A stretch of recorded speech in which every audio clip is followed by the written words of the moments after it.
সামনেই আমার মেয়ের জন্মদিন ছিল। মেয়ে আমার কাছে থাকে না, যেহেতু তার জন্মদিনটা সেই দিনটা পালন করা হয়নি। একদিনের জন্য আমার কাছে এসেছে। আমার হাতের কাছে যেটুকু জিনিস ছিল তাই দিয়েই আমি ওর জন্মদিনটা পালন করলাম। আমি একটু দুধ নিয়েছিলাম। আমার মেয়ে মিষ্টি খেতে খুব ভালোবাসে, তার জন্য একটু মিষ্টি আমি ওকে বানিয়ে দিয়েছিলাম। বাসন্তী পোলাও এবং খাসির মাংস খেতেও খুব ভালোবাসে। ওর পছন্দের জিনিসগুলোই আমি ওকে তৈরি করে খাইয়েছিলাম।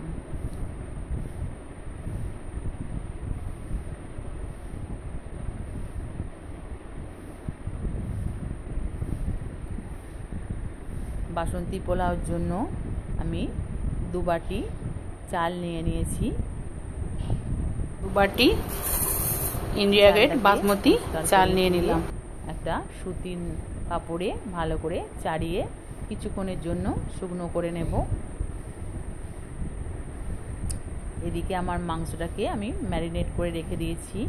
এতে রসুন, আদা, তেল, নুন দিয়ে একটু ম্যারিনেট করে রেখেছি। এখানে আমি এগুলো ভালো করে ভেজে নেব। এখানে আমি নিয়েছি গোলমরিচ, গোটা জিরে, গোটা ধনে, শুকনো লঙ্কা।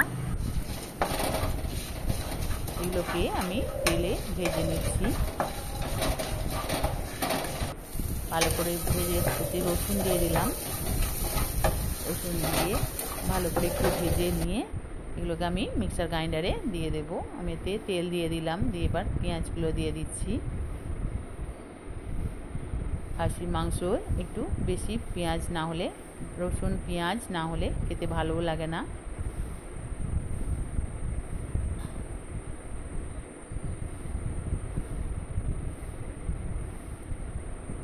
পেঁয়াজগুলো আমার লাল লাল হয়ে গেছে। এবার আমি মাংসগুলোকে দিয়ে দেব।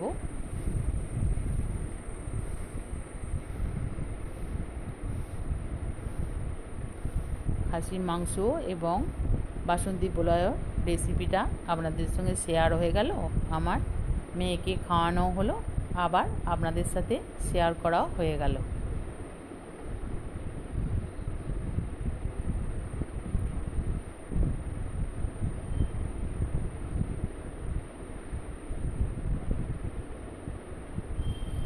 ভালো করে নাড়াচাড়া করে নিলাম। যত কষানো হবে ততই সুন্দরভাবে খেতে ভালো লাগবে, সুন্দরও হবে এবং খেতেও খুব সুস্বাদু হবে। এদিকে দেখুন আমার চালটা খুব ঝুড়ো ঝুড়ো হয়ে গেছে, খুব শুকনো হয়ে গেছে।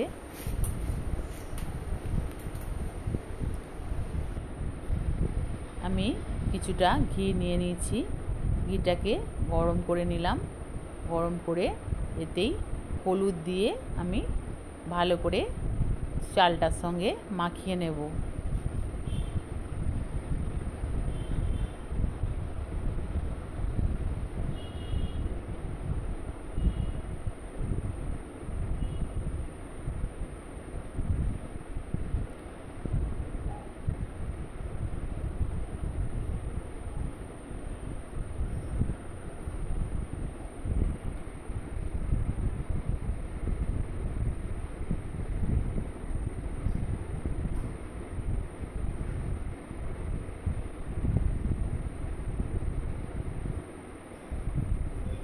চালটা সুন্দর করে মেখে নেব।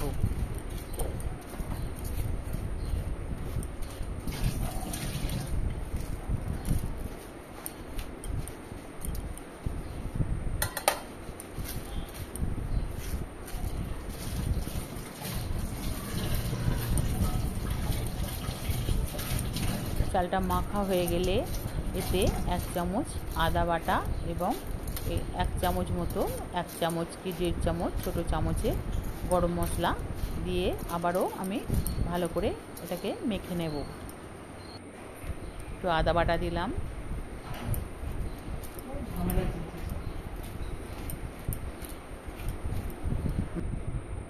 একটু গরম মশলা দিয়ে দিলাম। ভালো করে আবার মেখে নিলাম।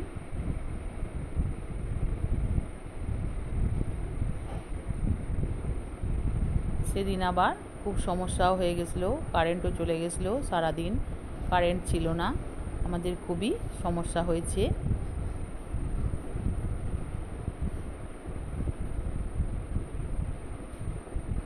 মাংসটা ভালো করে কষিয়ে নিয়ে যেটা মশলাটা ভেজে রেখেছিলাম সেটাই মিক্সার গ্রাইন্ডারে দিয়ে বেটেছিলাম, সেটাকে আবার এতে দিয়ে দিলাম, দিয়ে ভালো করে আবার কষিয়ে নেব।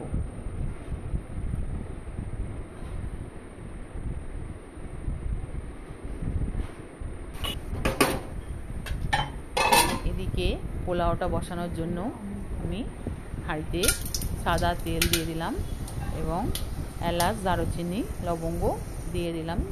এবার কাজুগুলো ভেজে নেব। আপনারা চাইলে এটা অন্যভাবে করতে পারেন, আমার এইভাবেই সুবিধে হয়েছে, মনে হয়েছে এইভাবেই সুবিধে হয়, তাই আমি এইভাবেই পোলাওটাকে করেছিলাম।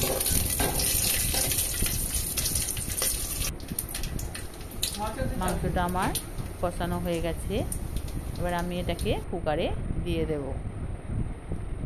চালগুলো পোলাও দিয়ে দিলাম, দিয়ে ভালো করে ভেজে নেব একটু।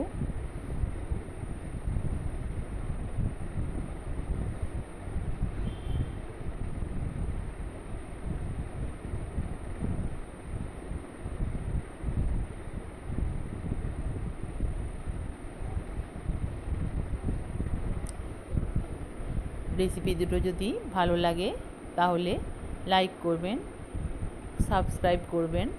আপনারা কোথা থেকে দেখছেন যদি আমায় জানান তাহলে আমি আপনাদেরকে ধন্যবাদ জানাতে পারবো।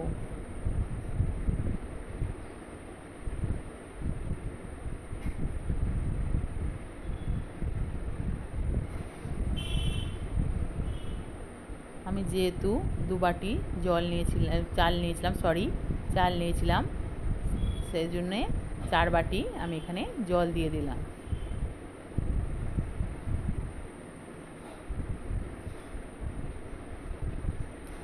ভালো করে নেড়ে আমি চাপা দিয়ে দেব। 1 চামচ মতো নুন দিয়ে দিলাম এবং 4 চামচ চিনি দিয়ে দেব।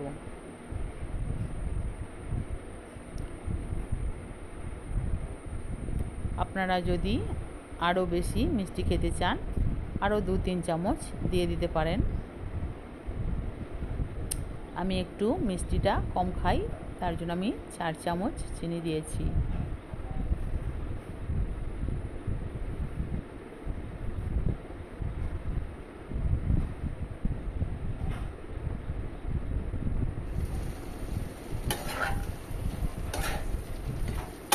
এবার কষানো মাংসটাকে কুকারে দিয়ে দেব।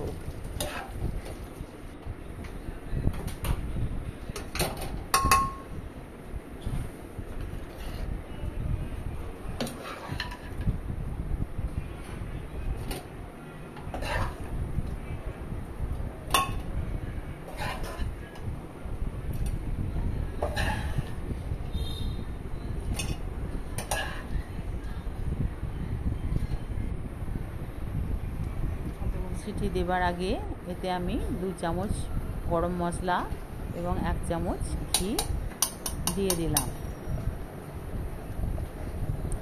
এতে কিন্তু আমি টমেটো ব্যবহার করিনি, কারণ মাংসটা অন্যরকমভাবে একটু তৈরি করেছি, তার জন্য আমি টমেটোটা ব্যবহার করিনি।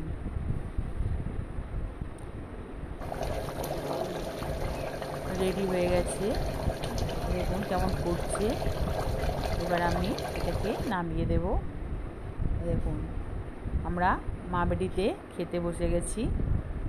ভিডিওটি কেমন লাগলো অবশ্যই জানাবেন। ভালো থাকবেন, সুস্থ থাকবেন। ধন্যবাদ।